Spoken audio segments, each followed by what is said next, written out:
Hello, my name is Justin G, and I'm the owner of Superstar Card Gaming. I just used to be a card gamer myself, played with all of my friends at a store nearby. One day, the owner of the card shop gave us an ultimatum and told us either we buy all of the product of one game or he was going to drop all of the games that we played. So we stopped playing there, then started playing at my house and then another card shop, and it just wasn't working out. So a few guys that lived in this location said that they were going to be quitting soon, so I told them don't, and I will open up a shop. So here we are now. Challenges were, well, because it was my first time starting a business, and then no capital. Definitely no capital, so money was a challenge, and then knowing what paperwork I needed to fill out. I actually had to figure out all of that on my own, so I had to do a lot of researching because there's a lot of different paperwork that needs to be done for anything from renting a space to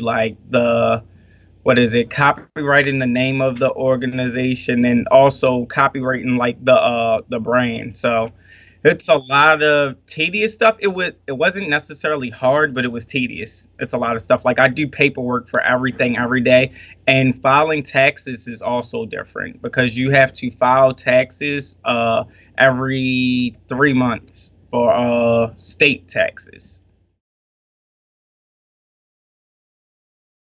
Customer service is very important. But as a business owner, you also have to remember that the customer is not always right, because sometimes the customer will try to talk you into, for example, for me, since I own a gaming store, they'll try to talk me into buying things from them that I can't resell or aren't really worth anything or won't be popular any longer. So you just have to kind of put everything on the back burner that isn't selling in your shop. If it's not selling, just because they say it will doesn't mean that it will. Annoying customers, we have a few, 3 to be specific. How we deal with them is we rotate them between staff. So we just try to keep them engaged and keep them from annoying other customers. It works out for the most part.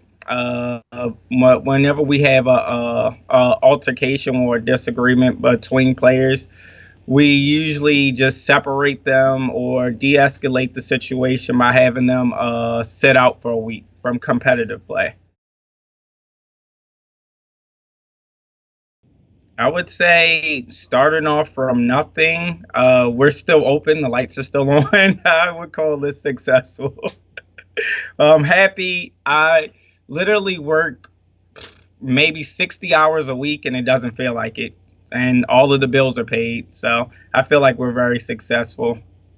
Of course, you can't expect to make a ton of money the first year or so that you actually have the business, but it's like if you have an excess of money and you don't have to worry about anything, I would call that successful. The word free will be your best friend. Anything that you can find for free, whether it's rental or items to sell, the more free items that you can get, the better you'll be. So whatever items that you could get for free from other stores, for just promoting their store, is what you should shoot for all the time. And then pay attention to bills, make sure they're paid on time, and make sure you check to make sure that you filled out all of your paperwork for everything. I don't really have a mentor for this, but I read a lot online. I read a lot about everything. Whenever I have free time, it's like doing anything, I just read. So, but I would say free, it should be your favorite word.